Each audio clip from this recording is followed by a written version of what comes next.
Hello दोस्तों, स्वागत है आपका मेरे इस यूट्यूब चैनल में।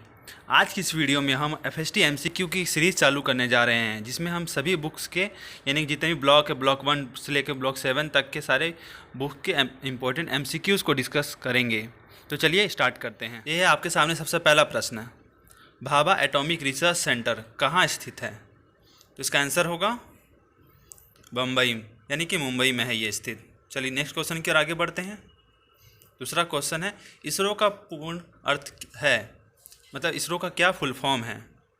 तो इसका फुल फॉर्म है भारतीय अंतरिक्ष अनुसंधान संगठन, यानी कि इंडियन स्पेस रिसर्च ऑर्गेनाइजेशन। चलिए नेक्स्ट क्वेश्चन की ओर आगे बढ़ते हैं।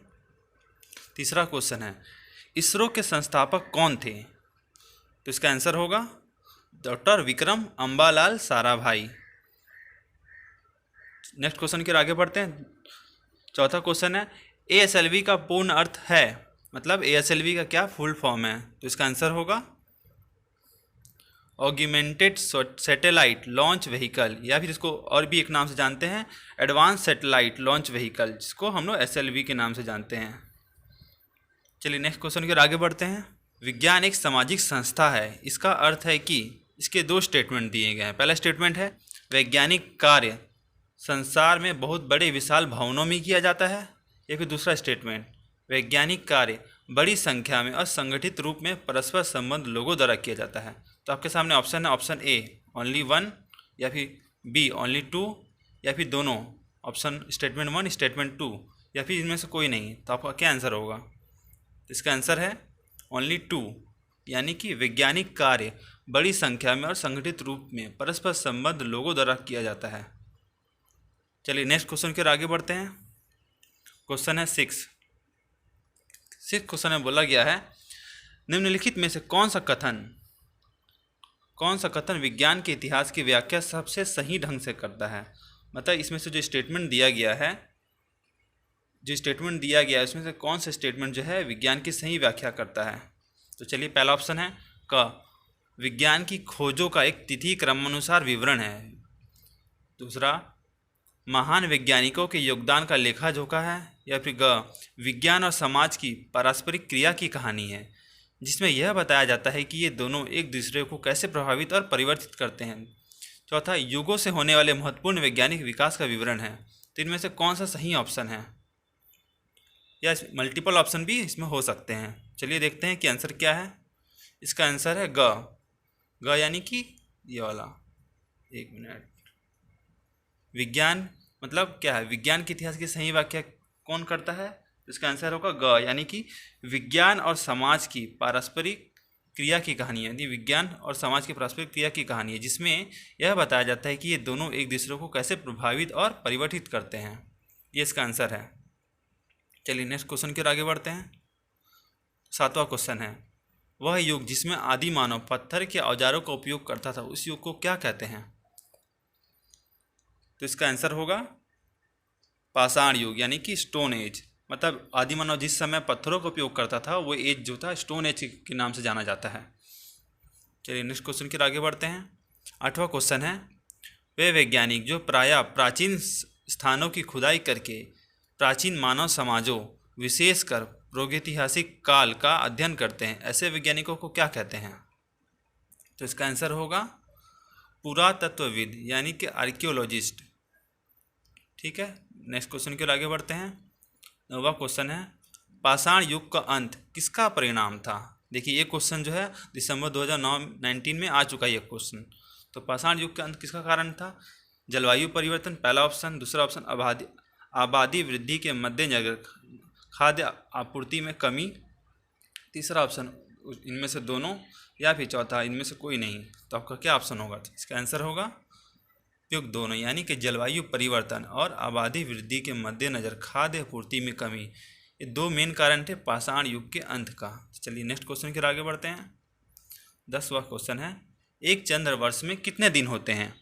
एक चंद्र वर्ष, यानी याद रखिएगा चंद्र वर्ष। इसका आंसर होगा 354 डेज, यानी कि दिन। मतलब चंद्र वर्ष यानी क्या होता है? मतलब चंद्रमा को जो अपना फेस चेंज करता है, यानी कि जिसमें वो पूरा गोल दिखाई देता है, उसके बाद अमावस्या मतलब पूर्णिमा से लेकर अमावस्या तक, यानी एक मंथ में वो लगभग एक फुल मून होता है, फिर एक हाफ मून होता है, एक में कभी दिखाई नहीं देता। उसका पूरे एक साइकिल में, एक मंथ में लगभग ये साइकिल जो होता है 29.5 डेज़ का होता है, यानी एक महीने में वो एक फुल मून दिखाई देता है और हाफ मून और एक फिर वो दिखाई नहीं देता। तब इसको अगर हम लोग ईयर में काउंट करते हैं तो ये 354 डेज़ निकलते हैं, जिसको हम लोग चंद्रवर्ष के नाम से जानते हैं। और कोई डाउट हो तो आप पूछ सकते हैं अगर अभी भी नहीं समझ आया है तो। चलिए नेक्स्ट क्वेश्चन की ओर आगे बढ़ते हैं। नेक्स्ट क्वेश्चन है, सन 1920 के आसपास हड़प्पा और मोहनजोदड़ो नामक दो महान प्राचीन शहरों का पता चला था। ये शहर अब कहाँ स्थित हैं? इसका आंसर होगा पाकिस्तान में। चलिए नेक्स्ट क्वेश्चन की ओर आगे बढ़ते हैं। किसी भी समकोण त्रिभुज के कर्ण का वर्ग त्रिभुज की दोनों भुजाओं के वर्गों के जोड़ के बराबर होता है। यह प्रमेय किसके द्वारा दिया गया था? इसका आंसर होगा यूनानी दार्शनिक पाइथागोरस। हमें तो पता ही है, हम लोग बचपन से ही पढ़ते आ रहे हैं पाइथागोरस प्रमेय, तो इन्हीं के द्वारा दिया गया था यह प्रमेय। चलिए नेक्स्ट क्वेश्चन की ओर आगे बढ़ते हैं। 13वां क्वेश्चन है, कांस्य युग के पतन के क्या कारण थे? तो पहला ऑप्शन है उत्पादक और अधिकार जमाने वाले विभिन्न वर्गों का उदय। ऑप्शन बी है अनेक शहरों का उदय और विनाश। सी है ऑप्शन खाना बदोश लुटेरों के आक्रमण। डी ऑप्शन है जनसंख्या में वृद्धि जिसके फलस्वरूप शहरों पर दबाव बढ़ता गया। तो आपके आंसर हैं, आपके ऑप्शन है, सॉरी, आपके सामने ऑप्शन है। ऑप्शन ए एन बी, दूसरा है बी एन सी, या फिर तीसरा ए सी डी, चौथा है ए बी सी डी। तो कौन सा इसमें से सही आंसर है? तो इसका आंसर होगा ए सी डी, यानी कि उत्पादक और अधिकार जमाने वाले विभिन्न वर्गों का उदय, ऑप्शन ए। दूसरा होगा सी खाना बदोश लुटेरों के आक्रमण।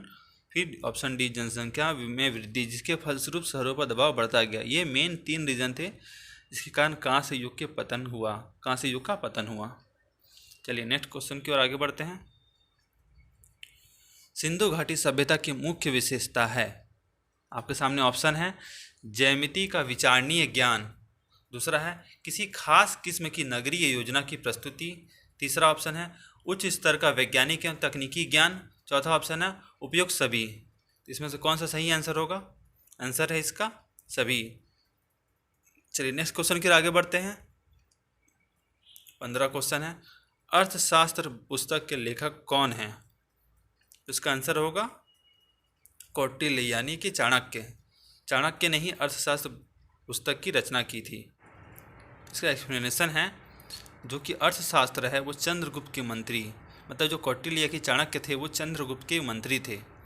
और इस बुक की रचना उन्होंने 4वीं सदी ईसा पूर्व में की थी। और ये एक संस्कृत ग्रंथ है। आप इन सब तथ्यों को भी याद रखेंगे, ये भी एग्जाम में पूछे जा सकते हैं। चलिए नेक्स्ट क्वेश्चन की ओर आगे बढ़ते हैं। वृक्षायुर्वेद किससे संबंधित है? उसका आंसर होगा वृक्षायुर्वेद एक संस्कृत ग्रंथ है जिसमें हम लोग वनस्पति शास्त्र और औषधि विज्ञान एवं पर्यावरण की सुरक्षा से संबंधित चिंतन है इसमें। मतलब इस ग्रंथ में वनस्पतियों के और औषधि के बारे में और पर्यावरण से रिलेटेड बहुत सारी चीज़ों को सम्मिलित किया गया है। ये जो है सूरपाल की रचना मानी जाती है। चलिए अब नेक्स्ट प्रश्न की ओर आगे बढ़ते हैं। क्वेश्चन नंबर 17 है, चरक संहिता और शल्य चिकित्सा के मूल ग्रंथ का क्या नाम है? उसका नाम है सुश्रुत संहिता। एक्सप्लेनेशन, इसकी रचना जो है 600 ईसा पूर्व मानी जाती है। मतलब इस जो ग्रंथ है सुश्रुत संहिता, इसकी रचना जो है 600 ईसा वर्ष पूर्व मानी जाती है। चलिए नेक्स्ट क्वेश्चन की ओर आगे बढ़ते हैं।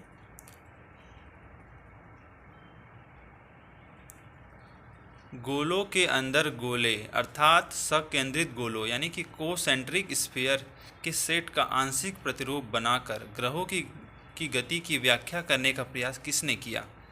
यानी कि कोसेंट्रिक स्फीयर यानी गोलों के अंदर गोला का मॉडल बना के किसने एक्सप्लेन करने की कोशिश की ग्रहों के बारे में?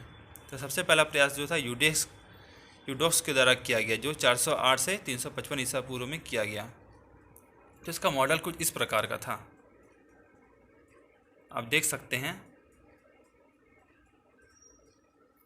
आप देख सकते हैं यहाँ पे ये अर्थ है और उसके चारों ओर ये जो गोले बने हुए हैं कोसेंट्रिक, ये देखिए ये गोला, फिर उसके बाद ये गोला, फिर ये गोला, ये सभी जो है एक ही सेंटर से बनाए गए हैं। इन्होंने जो था पृथ्वी को केंद्र मान के बहुत सारे गोला बनाए थे। मतलब आप देख सकते हैं ये गोला, जो पूरे गोले बने हुए सारे एक सेंटर से ही बनाए गए हैं और उन सभी हर एक गोले में एक एक ग्रह जो था वो उसकी परिक्रमा करता था पृथ्वी की, ऐसा इनका मानना था। चलिए नेक्स्ट क्वेश्चन की ओर आगे बढ़ते हैं। पानी खींचने वाले पेच यानी कि वाटर रेजिंग स्क्रू किसने बनाया था? ये जो क्वेश्चन है दिसंबर 2019 में पूछा जा चुका है, तो इसका आंसर होगा आर्किमिडीज ने। चलिए नेक्स्ट क्वेश्चन की ओर आगे बढ़ते हैं। 20वां क्वेश्चन है, यह विचार किसने दिया था कि प्रत्येक वस्तु मूलतः पानी से उत्पन्न हुई है और उसके बाद पृथ्वी, वायु और जीवधारी पृथक पृथक हो गए? यह जो सिद्धांत था वो थेल्स के द्वारा दिया गया था। चलिए नेक्स्ट क्वेश्चन की ओर आगे बढ़ते हैं। किसने यह कल्पना की थी कि ब्रह्मांड का निर्माण शून्य से आकाश में विचरण करने वाले असंख्य विभाज्य कणों से हुआ है? तो इसका आंसर होगा डेमोक्रिट्स, जो लगभग 420 ईसा पूर्व में ये अपनी थ्योरी दी गई थी। नेक्स्ट क्वेश्चन है, लौह स्तंभ कहाँ स्थित है? ये स्थित है नई दिल्ली में, जो कि महरौली नामक स्थान पर है, महरौली नामक स्थान पर। नेक्स्ट क्वेश्चन की ओर आगे बढ़ते हैं। नेक्स्ट क्वेश्चन है, निम्नलिखित कथनों में से मौर्य साम्राज्य, याद रखिएगा मौर्य साम्राज्य की सामाजिक एवं आर्थिक आवश्यकता को दर्शाने वाले ऐसे कौन से कथन हैं जिनके फलस्वरूप तत्कालीन तकनीकी विकास संभव हुआ? मतलब उस समय ऐसा क्या सामाजिक और आर्थिक आवश्यकता थी जिसके कारण तत्कालीन तकनीकी विकास हुआ? तो आपके सामने पहला ऑप्शन है बड़े पैमाने पर भूमि का अधिग्रहण एवं उसकी सुरक्षा। दूसरा ऑप्शन है केंद्रीकृत राज्य शक्ति का उदय। तीसरा ऑप्शन है बड़ी एवं प्रशिक्षित सेना का रख रखाव। चौथा साम्राज्य के भीतर तथा विदेशों के साथ व्यापार। पांचवा राजस्व एकत्रित करने के लिए कानून बनाना। छठा कृषि तथा खनन उद्योग का विकास। सातवां वैचारिक तथा धार्मिक अधिरचना का उदय। तो इसमें से कौन कौन से ऑप्शन हैं? तो इसका आंसर होगा पहला, दूसरा, तीसरा, चौथा और छठा, यानी कि बड़े पैमाने पर भूमि का अधिग्रहण और उसकी सुरक्षा। दूसरा है केंद्रीकृत राज्य शक्ति का उदय। तीसरा है बड़ी एवं प्रशिक्षित सेना का रख रखाव। चौथा है साम्राज्य के भीतर तथा विदेशों के साथ व्यापार। छठा ऑप्शन है कृषि तथा खनन उद्योगों के विकास। ये सब वो आवश्यकताएं थी जिसके कारण तत्कालीन तकनीकी विकास संभव हुआ। नेक्स्ट क्वेश्चन है, गुप्त काल संबंधित नवाचार कौन सा है? ऑप्शन 1 जंग रहित लोहे एवं ताम्र मिश्रित धातुओं का निर्माण। दूसरा है सीमेंट और कंक्रीट से निर्माण, पवन चक्की और जल चक्की का प्रयोग, या फिर सभी इनमें से। तो इसका आंसर होगा जंग रहित लोहे एवं ताम्र मिश्रित धातुओं का निर्माण, यानी कि ऑप्शन 1 ये गुप्त काल संबंधित नवाचार है। नेक्स्ट क्वेश्चन है, आर्यभट्ट किस राजा के शासन के काल के महान खगोल शास्त्री थे? तो इसका आंसर है गुप्त काल के ये महान खगोल शास्त्री थे। नेक्स्ट क्वेश्चन है, त्रिकोणमितीय तालिका बनाने का श्रेय किसे जाता है? तो इसका आंसर होगा आर्यभट्ट को।